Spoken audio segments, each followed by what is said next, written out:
రేపు పార్లమెంట్లో మహిళా రిజర్వేషన్ బిల్లుతో పాటు ముఖ్యంగా డీలిమిటేషన్ బిల్లు కూడా ప్రవేశపెట్టనున్నారు. ముఖ్యంగా 3 బిల్లులు ప్రవేశపెట్టనుంది కేంద్ర ప్రభుత్వం. అంటే మొత్తం దేశవ్యాప్తంగా లోక్సభ స్థానాలు, అటు అసెంబ్లీ స్థానాలు కూడా పెరిగే పరిస్థితి కనిపిస్తుంది. ఈ నేపథ్యంలో దక్షిణాది రాష్ట్రాలకు ఏ మేరకు ప్రాధాన్యత లభిస్తుంది? దక్షిణాది రాష్ట్రాలకు న్యాయం జరుగుతుందా, అన్యాయం జరుగుతుందా? అదే సమయంలో ఒక చర్చ నడుస్తుంది. అటు తమిళనాడు ముఖ్యమంత్రి ఎంకే స్టాలిన్ కూడా ఒక వార్నింగ్ ఇష్యూ చేశారు. ఇదే ప్రోరాటా ప్రకారం కనుక సీట్లు పెంచే పరిస్థితి ఉంటే ఖచ్చితంగా తమిళనాడును స్తంభింపజేస్తామని వార్నింగ్ ఇష్యూ చేసినటువంటి పరిస్థితి. సో ఈ నేపథ్యంలో ఈ వివరాలపై మనతో మాట్లాడేందుకు ప్రముఖ విశ్లేషకులు డాక్టర్ పుల్లారావు గారు మనతో జాయిన్ అవుతున్నారు. సార్ నమస్తే పుల్లారావు గారు. నమస్కారం నమస్కారం అండి.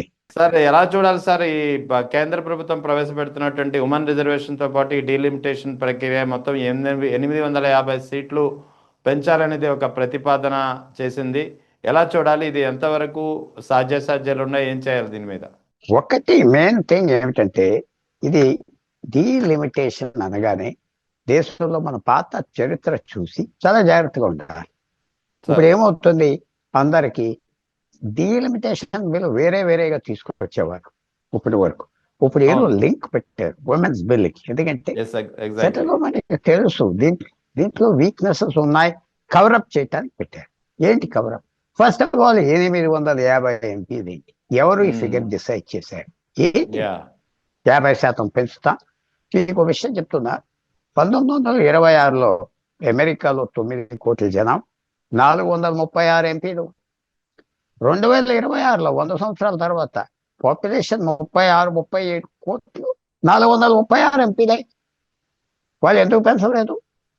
బ్రిటన్ 300 సంవత్సరాలు బట్టి, 300 సంవత్సరాలు బట్టి England same number of MPs 630. ఇది ఒక 50% పెంచడం దేనికి? అది కూడా నిన్న చాలా ఐరానిక్ గా ఏప్రిల్ 14 డాక్టర్ అంబేద్కర్ గారు పుట్టినరోజున అనౌన్స్ చేస్తారు. 131 అమెండ్మెంట్. ఇది కాన్స్టిట్యూషన్ రాజ్యాంగాన్ని ఎలా మార్చాలి, ఏం చేద్దాం అస్తమాని ఈ ఆలోచన ప్రతి పొలిటికల్ పార్టీ. అది మీకు జ్ఞాపకం చేస్తున్నా. అమెరికాలో 31 అమెండ్మెంట్స్ అవని, దాంట్లో 14 మొదటి సంవత్సరంలో అవని. దేశం వచ్చాక 250 సంవత్సరాల తర్వాత 15 అవని. 250 సంవత్సరాల్లో 16-17 అమెండ్మెంట్స్ తీసుకొస్తే ఇక్కడ సంవత్సరానికి 2-3 తీసుకొచ్చేస్తున్నారు. కాన్స్టిట్యూషన్ ఏ విలువ ఉన్నది ఎటు చెప్తున్నా అంటే బ్యాక్గ్రౌండ్ చెప్తున్నా. ఇది ఇలాంటి విషయం అందరు ప్రజలు జ్ఞాపకం పెట్టుకోవాలి. ప్రభుత్వాలు కాన్స్టిట్యూషన్ వాడుకుందాం, కాన్స్టిట్యూషన్ పెట్టి ఇతర వాళ్ళని ఏదో చేద్దాం, అడ్వాంటేజ్ తెచ్చుకుందాం అనే టాక్టిక్స్ ఈ గవర్నమెంటే కాదు, పూర్వ గవర్నమెంట్లు కూడా ఇలా చేశారు. అనవసరమైన పనులు చేస్తారు. అది అలాగ ఉండగా ఇది అతి తెలివితేటలు కదా. మీకు 50% పెంచుతున్నావే అందరికీ. ఈవేళ నోయిడా అనే ఊర్లో ఉత్తరప్రదేశ్ లో ఆ పక్క ప్రాంతాలు గాజియాబాద్ లో 15 రోజులు 20 రోజులు బట్టి గొడవలు జరుగుతున్నాయి. పాపం ఈ వర్కర్స్, స్విగ్గీ వర్కర్స్, చిన్న ఫ్యాక్టరీలో లక్షల మంది పనిచేసేది, వాళ్ళ జీతం 12,000 రూపాయల నెలకి. అరే మీకు 20% పెంచుతున్నాం కదా అన్నారు. మిగతా వాళ్ళ జీతాలు 50,000, 1,00,000, 5 లక్షలు ఉన్న వాళ్ళకి 15% పెంచుతున్నాం అంటున్నారు. వాళ్ళు న్యాయంగా ఎందుకు భావించట్లేదు? 50% ఉత్తరప్రదేశ్కి ఇస్తే 80 నుంచి 120 50% తమిళనాడుకి. మీరు ఇక్కడ తమిళనాడులో పాండిచ్చేరి 40 ఉన్నాయి, 60 ఉంటాయి. సో 60. ఇప్పుడు ఉత్తరప్రదేశ్ కి తమిళనాడుకి 40 ఎంపీల గ్యాప్ 60 పైన అయిపోతాయి. అంటే ప్రపోర్షనట్ గా మీకున్న ప్రపోర్షనట్ పని చేయదు. అది మ్యాథమెటిక్స్ కాదు. రియాలిటీ ఏంటి? నువ్వు గవర్నమెంట్ ఫామ్ చేయాలంటే 426 ఎంపీలు కావాలి. 426 ఎంపీలు కావాలి. సో అది ఎంత దూరమైన ప్రయాణం దక్షిణాదికి ఉన్నాయి చేరటానికి. తప్ప ఇది కరెక్ట్ కాదు. అనవసరంగా ఎస్ అనొచ్చు, మనకి ప్రపోర్షన్. ఇది జనం పెరిగింది, జనం అమెరికాలో పెరిగింది 4 రెట్టింపులు, 5 రెట్టింపులు పెరిగినాయి. ఎందుకు చేయలేదు? ఈ 100 సంవత్సరాలు ఇంగ్లాండ్లో పెరిగినాయి. ఈ 100 సంవత్సరాల్లో ఎందుకు చేయలేదు? ఇక్కడ ఎందుకు చేస్తున్నారు మీరు? ఒకటి. తర్వాత జనాభా తగ్గిపోతుందని మన ముఖ్యమంత్రులు అందరూ బాధపడుతున్నారా లేదా? అవును. జనాభా తగ్గిపోతుంది అన్నాడు కదా చంద్రబాబు నాయుడు, లేకపోతే ఇంకెవరెవరో అన్నారు కదా ఈ స్టాలిన్ దేశంలో. స్టాలిన్ స్టాలిన్ తమిళనాడు ముఖ్యమంత్రి. స్టాలిన్ జనాభా న్యాచురల్ గా పడిపోతుంది అన్నాడు. సో ఇంకో 5-10 సంవత్సరాల్లో డిక్లైన్ స్టార్ట్ అవుతుంది, దిగిపోవటం స్టార్ట్ అయినప్పుడు ఇదేంటి లెక్క. ఒకటి ఎవరో ఇందాక డిబేట్ లో అన్నారు, అయ్యో అది పాపం జనానికి మనకి ఎక్కువ మంది ఎంపీలు కావాలంటే ఎంపీలు ఏం చేస్తారు? ఎమ్మెల్యే చేసిన పనే చేస్తాడా? మున్సిపల్ చైర్మన్ పని చేస్తాడా? కౌన్సిలరా? మరి ఢిల్లీలో మాట్లాడాలి. ఇప్పుడే 543 ఎంపీలకి ఛాన్సే లేదా మాట్లాడటానికి. పార్లమెంట్ లో టైం ఇవ్వలేదు. మీరు సర్వే చేయండి, తెలంగాణ ఆంధ్రాలో 42 లోక్సభ ఎంపీలు ఎంతమందికి టైం ఇచ్చారు ఎగ్జాక్ట్లీ ఈ 2 సంవత్సరాలు మాట్లాడటానికి? ఒక 2 నిమిషాలు 5 నిమిషాలు ఇచ్చారు. అవును సార్. దాంతో ఏంటి చెప్పుకునేది? ప్రశ్నలు రావు. సో ఇది ఏదో బిల్డింగ్ కట్టాం, అప్పుడే ఆ బిల్డింగ్ పెద్దది చేశారు, కుర్చీలు పెద్ద గది చేశారు కూర్చోబెడతారు. అది కూడా ఇంకో వ్యవహారం చెప్తారు. ఇంగ్లాండ్ లో సీటింగ్ 550 మందికో 540 మందికో ఉంటారు పార్లమెంట్. అవును ఆ అందరూ వచ్చేస్తే ఆ రోజు 600 దాటికి వాళ్ళు నిలబడతారు. చూడండి, టీవీ అవును. వేసుకుని చూడండి, నిలబడతారు. యా కుర్చీలు జనం ఎక్కువ వచ్చారని కుర్చీలు పెట్టలేదు. సంప్రదాయమే. అవును 72 సంవత్సరాల్లో మార్చే అవసరం దేనికి వచ్చింది? అందువల్ల ఇది చాలా, నేను విచారించేది ఏంటంటే, కాన్స్టిట్యూషన్ ఒక గ్రానైట్ రాయి లాంటిది. వేల సంవత్సరాలు, లక్షల సంవత్సరాలు ఉండాలి. అవును పొద్దున్న చాలా మంది వింటాం కాన్స్టిట్యూషన్ అంటే కులమే అని. ఒక్క క్లాస్ కాదే, కాన్స్టిట్యూషన్ లో వందల పేజీలు ఉన్నది, ఎన్నో ఇష్యూలు ఉన్నాయి. దానికి పునాది, దానికి గజస్తంభం పార్లమెంట్. అదే మీరు ఇలా మార్చేస్తా ఉంటే ఎలా? ప్రజల్లో అడగండి, ఎవరినైనా అడగండి. ఈ ఖర్చులు ఎక్కువ అరుగుతాయి. ప్లేన్ ఖర్చులు, రూమ్ ఖర్చులు, పెన్షన్స్, కోట్లు పెరిగిపోతాయి. స్పెషల్ అవర్స్, ప్రోటోకాల్, వాల్యూ కూడా పోతారు కదా. 543 ఎంపీలు తెలంగాణలో 19 ఉన్నారు అనుకుంటా. 17 30 వస్తే ఇంకెవరు లెక్క పెడతాడు వాళ్ళని? అవును ఎవరికి చూసి జిల్లాలు పెంచారు 12 నుంచి 30, 40. ఏమైనా ఇంప్రూవ్మెంట్ వచ్చిందా? నాకు తెలియదు, మీరు చెప్పండి. ఆంధ్రాలో తెలంగాణలో అడ్మినిస్ట్రేషన్ ఇంప్రూవ్మెంట్ వచ్చింది అని మీకు చెప్తే ఒప్పుకుంటారు. నథింగ్. తర్వాత ఇవన్నీ ఆలోచనలు ఎలా ఉంటాయి? ఏదైనా పార్టీని బ్లేమ్ చేయట్లేదు సుమా. పాత గవర్నమెంట్లు కొన్ని కూడా చండాలమైన పనులు చేశారు, చెప్తే అసహ్యం కూడా. ఏంటంటే కొంచెం మేము డిస్కషన్ చేస్తాం కదా, డిస్కషన్ కాదే. దీనికి మీరు నేను మాట్లాడుకున్నామంటే నేను చెప్పింది కన్సెషన్ అవ్వాలి మీరు. మన దేశంలో ఇందాక చెప్పాను, జ్ఞాపకం పెట్టుకోండి, ఫిలిబస్టర్ లేదు. ఫిలిబస్టర్ అంటే అమెరికాలో అపోజిషన్ కి మినిమం 60 కావాలి. అది కాకుండా మాట్లాడి నేను 50 గంటలు మాట్లాడతాను, నాకు శక్తి ఉన్నది అంటే మాట్లాడతాం, ఆప్ చేయలేదు. ఫిలిబస్టర్ చేస్తారు. అప్పుడు అదర్ సైడ్ అడ్జస్ట్మెంట్ వస్తారు. ఇది లేదు కదా, అక్కడ చేతులు ఎత్తేస్తారు, దాన్ని పారిపోతారు. 117 ఎమ్మెల్యేలు ఏమనుకుంటున్నారంటే 175 అవుతాయి, మనకు మంచి ఛాన్స్ వస్తుంది అనుకుంటున్నారు. అవునండి, ముఖ్యమంత్రులు ఎవరు అడ్డం పాటు రాకరు. నేను చెప్తున్నా, ఏమన్నా స్టాలిన్ అడ్డం పడితే పడతాడు కొన్ని కారణాలకి, మిగతా వాళ్ళు ఎవరు అడ్డం పడతారు. ఎమ్మెల్యేలు పెరిగితే వాళ్ళు పెంచుకోవచ్చు కదా పలుకుబడి. అది పరిస్థితి. సార్ ఇక్కడ మొత్తం 850 సీట్లు అంటున్నారు. అంటే ఇక్కడ మ్యాజిక్ ఫిగర్ 426గా ఉంటుంది.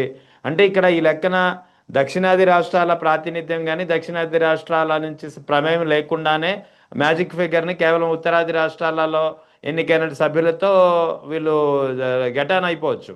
అంటే ఇక్కడ దక్షిణాది రాష్ట్రాలతో సంబంధం లేదు, ఏం సంబంధం లేదు. ఎగ్జాక్ట్లీ. మీరు రాజస్థాన్కి 50 మంది వస్తారట. అవును, ఉత్తరప్రదేశ్కి 138, బీహార్కి 128 వస్తాయి, బీహార్కి 82 వస్తాయి. ఇప్పుడు 6-7 ఉత్తర రాష్ట్రాలు తీసుకుంటే గవర్నమెంట్ ఫామ్ చేయొచ్చు. అవునండి, మహారాష్ట్ర కూడా కలుపుకున్నారంటే సూపర్ మెజారిటీ వచ్చేస్తుంది. అవును, మీకు దక్షిణాది అక్కర్లేదు, బెంగాల్ అక్కర్లేదు, ఒరిస్సా అక్కర్లేదు, ఆంధ్ర అవసరం లేదు, కర్ణాటక అవసరం లేదు, తమిళనాడు అవసరం లేదు, ఆంధ్ర అవసరం లేదు. ఇది కరెక్ట్ కాదు. వాళ్ళ దేశ బలం ఏంటంటే తేడాలు ఉండొచ్చు, అవును, తేడాలు అడ్జస్ట్ చేయాలి. తర్వాత మీతో సంప్రదించావు, ఏంటి సంప్రదించావు? నాకు స్పీచ్ ఇచ్చావు, ఒప్పించావా? ఒప్పించి ఒప్పించట్లేదే. తర్వాత ఇంకో మాట కూడా చెప్తున్నాను రెహమాన్ గారు, అపోజిషన్ కి సార్ దమ్ము ఉండాలి.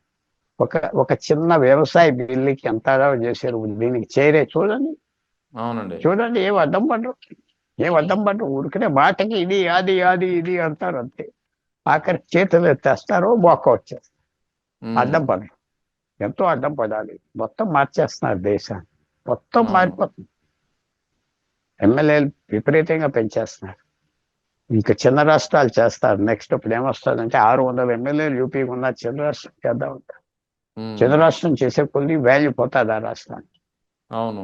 వాల్యూ ఉండదు. సో ఎన్నో ఉన్నాయి ప్రాబ్లమ్స్. అది మనం ఏంటంటే సిటిజన్స్ గా ఏదో ప్రభుత్వం ఉన్నది, ప్రభుత్వాన్ని విమర్శిస్తాం కాదు, ఆ యాక్షన్ విమర్శిస్తున్నా. ఆ అవసరం ఉమ్, ఏంటంటుందా.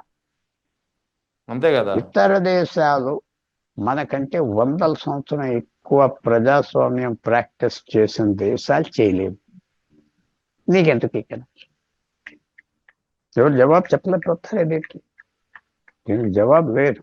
ఎందుకంటే మొన్న ప్రజాస్వామ్యం ఇతర దేశాల నుంచి ఇంపోర్ట్ చేసాం, తప్పులేదు, దాంట్లో తప్పేం లేదు. అవునండి. కానీ ఆ పద్ధతి ఫాలో అవ్వాలి కదా.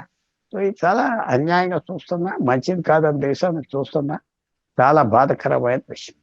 అంటే ఇక్కడ ఈ డీలిమిటేషన్ ప్రక్రియ వల్ల ప్రజలకైతే కొత్తగా ఒరిగేది ఏం లేదు, అలాగని వచ్చేది లాభం కూడా లేదు, పోయేది కూడా లేదు. కేవలం ఇది ఒక రాజకీయ పార్టీలకు లబ్ధి చేకూరే అంశంగానే దీన్ని పరిగణించాల్సి వస్తుందంటారా? అంతే. ఉమ్, ప్రజలకి ఏంటి లాభం? అవును. ఊళ్ళు లాభము లేదు, తెలంగాణకి నష్టము 17 లేదు. మంది యా. లాభం నష్టం, నష్టం ఉన్నది. వాళ్ళు డబ్బులు ఎక్కువ, ఒక్కో నష్టం ఎంపీకి డబ్బులు ఖర్చు ఎక్కువ, ఉంటుంది, ప్రభుత్వ ఖజానాకి డబ్బులు ఖర్చు నష్టం. పెడతారు. ఎగ్జాక్ట్లీ. తర్వాత వాళ్ళ విలువ కూడా పోతుంది కదా, ఎంపీ విలువ. ఇప్పుడు హైదరాబాద్ ఎంపీ ఉన్నారు, సికింద్రాబాద్ ఎంపీ ఉన్నారు, అవును. మల్కాజ్గిరి, అంతే కదా. అంతే అదే కదా. 6 7 అక్కడ తయారవుతే ఏంటి ఉమ్, ఏంటి ఒక 70 సంవత్సరాలు హైదరాబాద్ ఎంపీ, సికింద్రాబాద్ ఎంపీ అలా నడిచింది. ఉమ్, ఇప్పుడు బాంబే సిటీకి 5 10 మంది అవుతారు. ఏంటి వాల్యూ? అవును. వాల్యూ ఎంపీ ఉండాలి కదా, అతని స్టేచర్ ఉండాలి కదా. ఎమ్మెల్యే ఆల్రెడీ డిఫెక్షన్ లా పెట్టి 1985 వాడికి వాల్యూ లేకుండా చేశారు, ఎగ్జాక్ట్లీ. ఎమ్మెల్యేకి ఎంపీకి. పో అంటే సీఎం పోవాలి, నీకు టికెట్ ఇవ్వనంటే పారిపోతాడు. పూర్వం ఇలా ఉండేది, ఎమ్మెల్యే వెళ్ళిపోతాడు అదర్ సైడ్, కానీ దండం పెడతా కూర్చునేవారు మా చుట్టూ. వాల్యూ పోయింది అవును. కదా, అవునండి. అది పరిస్థితి. అంటే ఇక్కడ కేంద్ర ప్రభుత్వం వాళ్ళకి కావాల్సింది వాళ్ళు అనుకున్నది సాధించుకోవడానికే ఇప్పుడు ఈ డీలిమిటేషన్ని ఎవరైనా వ్యతిరేకించకుండా ఉండేందుకే మహిళా రిజర్వేషన్ బిల్తో లింకప్ చేసినట్టున్నారు. అంతే, అంతే. ఇది పెద్ద తెలివితేటలే అక్కర్లేదు. ఉమ్, మహిళా ఇప్పుడు స్టాండ్ అలోన్ లెజిస్లేషన్, జ్ఞాపకం పెట్టుకోండి ఈ మాట. స్టాండ్ అలోన్ అంటే ఒంటరిగా నిలబడిన చట్టం, ఇంట్రొడక్షన్, డీలిమిటేషన్. ఒంటరిగా ఆ బలం, ఆ స్పిరిట్, ఆ ఎమోషన్, ఆ సత్యం చాలటలేదు కాబట్టి మహిళా బిల్ తగలబెట్టారు తోకగా. యా. అది ఇది ఇది తెలివితేటలు మన దగ్గర ఎవరికి తక్కువ లేవు. నాకు చాలా తెలివితేటలు ఉన్నాయి. తెలివితేటలు అన్నిసార్లు పనిచేయవు, నాకు చాలా అవునండి. ఉన్నాయి, పనిచేయవు చాలా. అదర్ వాళ్ళకి కూడా తెలివితేటలు ఉంటాయి కదా, క్యాన్సల్ అయిపోతాం. సో ఇది స్టాండ్ అలోన్. ఇప్పటి నుంచి భారతదేశం రిపబ్లిక్ అవ్వాక 52 నుంచి డీలిమిటేషన్ బిల్ అదే ఒక పెద్ద ఇష్యూగా ఇంట్రొడ్యూస్ చేసి అదే హడావుడి. ఇప్పుడు ఇది తోకగా కలుపుతున్నారు. తోకే బిల్లు కంటే, అసలు బిల్లు కంటే పెద్ద అయిపోయింది మహిళా బిల్లు. మహిళకి ఇష్టం లేదా? మహిళకి ఓటు ఇవ్వ, ఓ మహిళకు వ్యతిరేకమా నువ్వు? అయితే దీనివల్ల ఓట్లు వస్తాయా? మహిళకి ఇచ్చినందుకు ఎవరికి రావు. వీళ్ళేదో అనుకుంటున్నారు, లేదో మహిళలందరూ వెళ్ళిపోయి మాకు ఎవరు పట్టించుకోరు. వాళ్ళు భర్తలు వేసినట్టుగా ఓటేస్తారు, లేకపోతే భర్తలు ఆ ఫ్యామిలీలో ఓట్లు అందరూ 99% ఫ్యామిలీస్ ఒక రకంగానే ఓటేస్తారు. జ్ఞాపకం పెట్టుకోండి, 99%. అది అలవాటు, వాళ్ళ ఇంట్రెస్ట్, ఏదో చేస్తారు. సో ఇది మనకి చూసేది రెహమాన్ గారు, ఇది లేదేం. చాలా విచారంగా చెప్తున్నా, అయితే అందరికంటే ఎక్కువ తెలుసు అని కాదు, నా వ్యూ ప్రకారంగా ఇలాంటి వాటిలో చాలా స్లోగా వెళ్ళాలి. గబగబా వెళ్ళిపోతాం కరెక్ట్ కాదు, దేశానికి మంచిది కాదు. చీప్ చేసేస్తున్నారు ఈ ప్రాసెస్, రాజ్యాంగాన్ని మార్చటం చీప్ చేసేస్తున్నారు. 3 గంటల్లో అయిపోతుంది. ఆ రోజు ఇంట్రడ్యూస్ చేస్తారు, బిల్లుతో లింక్ చేస్తారు, ఏదో పెద్ద నాయకులుగా చెప్తారు, అయిపోతాం. It's very sad thing. అంటే తమిళనాడు ముఖ్యమంత్రి స్టాలిన్ అయితే గట్టి వార్నింగ్ ఇచ్చినట్టున్నారు కదా సార్, మొత్తం తమిళనాడు రాష్ట్రాన్ని స్తంభింపజేస్తాము, ఎందుకంటే జిఎస్టీలో ఆ రాష్ట్రం యొక్క వాటా ఎక్కువగా ఉంది కాబట్టి రకరకాలుగా ఒక వార్నింగ్ అయితే ఇచ్చారు. అదే పరిస్థితి దక్షిణాది మిగతా రాష్ట్రాల నుంచి వస్తుందని ఊహించవచ్చా? ప్రయత్నం అలా చేయాలి. మాటలతో వదిలేస్తారని నేను ప్రిడిక్ట్ చేస్తున్నాను. మాటలతో. ఉమ్, ఇప్పుడు తెలంగాణ, కర్ణాటక, అలాగే ఆంధ్ర, అలాగే పాండిచ్చేరి, అలాగే కేరళ, తమిళనాడు కలిసి వాళ్ళు చాలా సీరియస్గా నేషనల్ స్టేజ్ మీద ఇంకా తీసుకెళ్తలేదే, ఊరికినే ఇక్కడ మనకి స్టేట్మెంట్స్ వస్తున్నారంటే ఎగ్జాక్ట్లీ. దీని వల్ల ఏం ఉపయోగం లేదు. వాళ్ళు ఢిల్లీ వెళ్ళాలి, అర్జెంటుగా అప్ చేయాలి, ప్రైమ్ మినిస్టర్ టైం తీసుకోవాలి, డిలే చేయమని చెప్పాలి, ప్రెసిడెంట్ కలవాలి, ఎంపీలందరిని కలవాలి. అదేం లేదే, అదేం కనపడట్లేదే. అవునండి. ఆ, ఒక రైతు బిల్లుకి ఎంతో హడావిడి చేశారు, ఏదో రైతులు, ఇది దీనికేం హడావిడేమో అవ్వట్లేదు, జ్ఞాపకం పెట్టుకోండి. సో అందువల్ల ఇది కూడా మాటలతో వదిలేస్తారని నేను భావిస్తాను. సార్ ఇక లాస్ట్ ప్రశ్న, ముఖ్యంగా ఈ ఎలా చూడాలి అసలు, ఏం జరుగుతుందంటే ఎలాంటి పరిణామాలు సంభవిస్తున్నాయి? ఇంకా గతంలో ఎలక్షన్ కమిషన్ యొక్క నిర్వాకాలు చూసాం మనం, ఎలక్షన్ కమిషన్ యొక్క నియామకాన్ని కూడా వీళ్ళు మార్చేసిన పరిస్థితి కేంద్ర ప్రభుత్వం. ఎవరు ప్రశ్నించినా, ఎవరు అడ్డుకున్నా, దీన్ని ఎన్ని రకాలుగా అభ్యంతరాలు చెప్పినా సరే కేంద్ర ప్రభుత్వం అనుకున్నది చేసుకుంటూ పోయింది. ఇప్పుడు కొత్తగా ఇప్పుడు ఈ డీలిమిటేషన్ బిల్లు అంటే కేంద్ర ప్రభుత్వం ఒంటెత్తు పొగడకపోతుంది, ఒక ఏకపక్ష వైఖరితో పోతుంది. ఎవరు ప్రశ్నించలేకపోతున్నారు, చాలామంది దారిలో తెచ్చుకొని మద్దతు ఇచ్చేలా పరిస్థితి కనిపిస్తుంది. అంటే ఓవరాల్గా ఇక్కడ ప్రజాస్వామ్యానికి ఏదైతే గొడ్డలు పెట్టని మనం భావిస్తూ వస్తున్నామో ఆ ప్రక్రియలన్నీ క్రమంగా ఒక్కొక్కటిగా నిర్వీర్యమైపోతున్న పరిస్థితి కనిపిస్తుంది. 90% ప్రభుత్వం తప్పు అయితే 10% అపోజిషన్ తప్పు కూడా ఉన్నాయి. వాళ్ళు కూడా ప్రభుత్వం అపోజిషన్ని కలిసి తీసుకెళ్ళటానికి ప్రయత్నం చేయాలి. అపోజిషన్ కూడా డైలాగ్ పెట్టుకోవాలి గవర్నమెంట్తో. మేము మాట్లాడడం, అది ఎలాంటి వాళ్ళు స్థితి ఎలా సాగుతారు, సాగదు కదా. అవునండి. నేను మాట్లాడుకుంటే కొంతవరకు కంట్రోల్ చేయగలరు, వాళ్ళు మాట్లాడట్లేదు, అవమానిస్తున్నారు ప్రభుత్వం. ఆ వంక ప్రభుత్వం చూసి వీళ్ళ లెక్క పెడతారు. పార్లమెంటరీ డెమోక్రసీలో అపోజిషన్ వాళ్ళ స్థలం సంపాదించుకోవాలి, టాక్టిక్స్తో, లౌక్యంతో, బలంతో, తెలివితేటతో. ఎవరు వచ్చి ఫ్రీగా వడ్డించరు, ఫ్రీ లంచ్ లేదు. మీరు సంపాదించుకోవాలి, మీరు మాట్లాడాలి, గవర్నమెంట్ మీరు నెగోషియేట్ చేయాలి. కొన్ని విషయాలకు వాళ్ళకి గెలవనివ్వాలి, గొప్పగా గెలిచామని చెప్పాలి. మిగతా విషయాలు ఇలాంటి విషయాల్లో మాట్లాడితే లొంగిపోవాలి గవర్నమెంట్. ఆ ప్రెస్టీజ్ ఎవరు సంపాదించుకున్నారో అపోజిషన్ ఇవాళ చెప్పండి, ఎవరో సంపాదించుకున్నారా? లేదు కదా. లేదు. శరద్ పవార్ కొంచెం స్టేచర్ ఉన్నది, మమతా బెనర్జీకి ఉన్నది, కానీ వాళ్ళ ప్రభుత్వం వల్ల గవర్నమెంట్ ఉంది కదా. అప్పుడప్పుడు నేను మీతో మిమ్మల్ని ఇన్ఫ్లుయెన్స్ చేయాలంటే మీ మాట కూడా నేను వినాలి. అవునండి. ఒక్కోసారి ప్రతి ఇష్యూకి మీరు సూపర్ అపోజిషన్ ఇచ్చేస్తే ఇలాంటి రియల్ ఇష్యూస్ వచ్చినప్పుడు అది పట్టించుకో. సో ఎవరిని బ్లేమ్ చేయమంటారు, అది ప్రాబ్లం. సో ఓవరాల్గా ఇప్పుడు ఈ పార్లమెంట్ డీలిమిటేషన్ ప్రక్రియ వల్ల లాభమా నష్టమా అంటే ఒక్క ముక్కలో మీరు ఏం చెప్తారు? లేదా చాలా అన్హ్యాపీగా ఉన్నాను. ఇది పెంచాలి అంటే ఒక 5% పెంచాలి, ఒక 10% పెంచు. ఇంకో 20 సంవత్సరాల తర్వాత చూద్దాం, అది అలాగే 50% పెంచితే పెంచడం ఏంటి? నువ్వు ఉంటావా? నీకు దీని పరిణామాలు తెలుసా? ఏమవుతుందో దేశం చూస్తావా? విషం మెల్లిగా ఎక్కుతుంది, ఒక్కోసారి టన్గా ఎక్కుతుంది, స్లోగా పాయిజన్ చేస్తారు. ఓ 10% పెంచు, ఎవరు పట్టించుకున్నావు? పర్వాలేదు, అది అందరూ. ఇది 50% చేసేస్తే ఎలాగా? Too much. ఇది ఇండైజేషన్ మాత్రం దేశానికి, కాన్స్టిట్యూషన్కి ఇంత పెద్ద చేంజ్ అనవసరం. ఖచ్చితంగా ఉత్తరాది రాష్ట్రాల ప్రాధాన్యతను మరింత పెంచడానికే తప్ప దక్షిణాది రాష్ట్రాల ప్రాధాన్యతను తగ్గించడానికి ఇది ఒక ఉపయోగపడుతుంది. అయితే ఆఖరికి ఎండ్ రిజల్ట్, ఎండ్ పరిణామం క్లియర్గా మనం జ్యోతిష్యులు కాదు చెప్పలేం. అవును. కానీ ఒకటి మాత్రం చెప్పగలం, ఇంత అవసరమా? 50% పెంచాలా? ఒక 10% పెంచితే ఏమవుతుందో అందరూ ఒప్పుకుందరు కదా. అవును. ఒక 10% పెంచితే సరేలే, 10% పెంచారు, ఉత్తరప్రదేశ్ పెరిగింది, ఒక 8 పెంచారు, తమిళనాడుకు 2, అడ్జస్ట్ అయిపోతుంది కదా అందరం. అవునండి, కరెక్టే. అది వచ్చిన problem. So let us see, భగవంతుడి దయ వల్ల లేకపోతే మన పెద్దల దయ వల్ల ఇది ఏమవుతుందో చూద్దాం అంతే. మన చేతిలో ఏమీ లేదు. Right sir, thank you sir, thank you very much.